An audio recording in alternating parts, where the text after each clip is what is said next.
अमृत काल में देश के गांव, देश के किसान के सामर्थ्य को बढ़ाने के लिए अब देश के कोऑपरेटिव सेक्टर की भूमिका बहुत बड़ी होने वाली है। सरकार और सहकार मिलकर विकसित भारत, आत्मनिर्भर भारत के संकल्प को डबल मजबूती देंगे। గౌరవనీయులైన ప్రధానమంత్రి శ్రీ నరేంద్ర మోదీ గారి ఈ కల గ్రామీణ భారత అభివృద్ధికి సంబంధించింది. ఈ లక్ష్యాన్ని సాధించే మార్గాన్ని కూడా ఆయనే చూపించారు. సహకారం ద్వారా శ్రేయస్సు. సహకార సంఘాలను అభివృద్ధి పథంలో నడిపించాలని మోదీ ప్రభుత్వం భావిస్తోంది. దానిని చేరుకోవడానికి మార్గం ప్యాక్స్ మరియు ల్యాంప్స్. ప్యాక్స్ మరియు ల్యాంప్స్ గ్రామ స్థాయి సహకార రుణ సొసైటీలు. ఇవి వివిధ వ్యవసాయ మరియు వ్యవసాయ ఆధారిత కార్యకలాపాల కోసం రైతులకు స్వల్పకాలిక మరియు మధ్యకాలిక వ్యవసాయ రుణాలను అందిస్తాయి. 1904వ సంవత్సరంలో దక్షిణ భారతదేశంలో మొట్టమొదటి సహకార పరపతి సంఘం స్థాపనతో దేశంలో ప్రారంభమైన సహకార ఉద్యమం అనేక ముఖ్యమైన విజయాలను సాధించింది. దేశవ్యాప్తంగా సహకార ఉద్యమం సాధించిన ఈ విజయాలను ప్రతిబింబించేలా మోదీ ప్రభుత్వం ఈ ఏడాది బడ్జెట్లో పలు ప్రత్యేక కేటాయింపులు చేయడం ద్వారా ప్యాక్స్ మనుగడను పెంచేందుకు ప్రయత్నిస్తోంది. మునుపు మేము విత్తనాలు ఎరువులు కొనేందుకు షావుకారు నుంచి అప్పు తీసుకోవాల్సి వచ్చేది. దాని మీద వడ్డీ చాలా ఎక్కువగా ఉండేది. కానీ ఇక్కడ మాకు ఎరువులు విత్తనాల కోసం వెంటనే లోన్ లభిస్తుంది.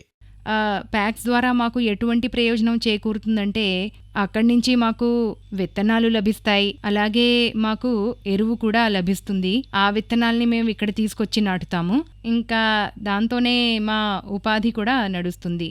అంతేకాకుండా వీటిని ప్రధానమంత్రి కిసాన్ సమృద్ధి మరియు జన్ ఔషధి కేంద్రాలుగా కూడా పనిచేసేలా తయారు చేస్తున్నారు.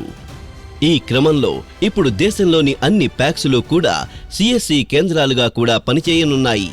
మరియు మోదీ ప్రభుత్వం యొక్క డిజిటల్ ఇండియా ద్వారా గ్రామీణ భారతదేశం యొక్క ముఖంలో చిరునవ్వు తీసుకురావాలనే కల నెరవేరుస్తున్నారు. 20 अलग-अलग प्रकार के कामों को पैक्स के साथ जोड़ा गया है और वो 20 कामों में सबसे पहला और महत्वपूर्ण काम है सीएससी का दर्जा पैक्स को देना और सीएससी की सुविधाएं ग्रामीण जनों तक पैक्स के माध्यम से पहुंचाना। जब पैक्स सीएससी से भी युक्त होंगे और पैक्स एफपीओ भी बनेंगे, पैक्स गैस का वितरण का भी काम करेंगे, पैक्स सस्ता अनाज की दुकान को भी धारण कर पाएंगे, पैक्स पेट्रोल पंप भी चला पाएंगे, पैक्स भंडारण का भी काम करेंगे। तो ये मल्टी डायमेंशनल बहुउद्देशीय जो पैक्स की रचना है वो पैक्स को वायबल बनाएगी. సిఎస్సి ఎస్పివి దేశంలోని గ్రామీణ భారతదేశంలో ఐటీ సేవలు మరియు ఇన్ఫ్రాస్ట్రక్చర్కు వెన్నెముక లాంటివి. ఈ సెంటర్స్ ద్వారా ఇది కేంద్ర మరియు వివిధ రాష్ట్ర ప్రభుత్వాలకు చెందిన 300కు పైగా సేవలను డిజిటల్ డెలివరీ చేయడానికి వీలు కల్పిస్తుంది. టెలిలా ద్వారా సమాజంలోని బలహీనులకు మరియు అణగారిన వర్గాల వారికి న్యాయం అందించడం, పాన్ కార్డ్ లేదా పాస్పోర్ట్ మొదలైన వాటి కోసం దరఖాస్తు, ఆధార్ కార్డులో మార్పు, టెలిమెడిసిన్ ద్వారా ఆరోగ్య సంరక్షణ మరియు సలహాలు అందించడం, వివిధ రకాల ప్రీమియంలను జమ చేయడం, జనన మరియు మరణ నమోదు, పెన్షన్ సేవలు, డిజిపే ద్వారా ఎప్పుడైనా ఎక్కడైనా డబ్బు విత్డ్రా చేసుకునే సౌకర్యం, ఈ ప్రకటన సేవ మరియు ఇతర కార్యక్రమాల ద్వారా ప్రజలకు అవగాహన కల్పించడం మొదలైనవి.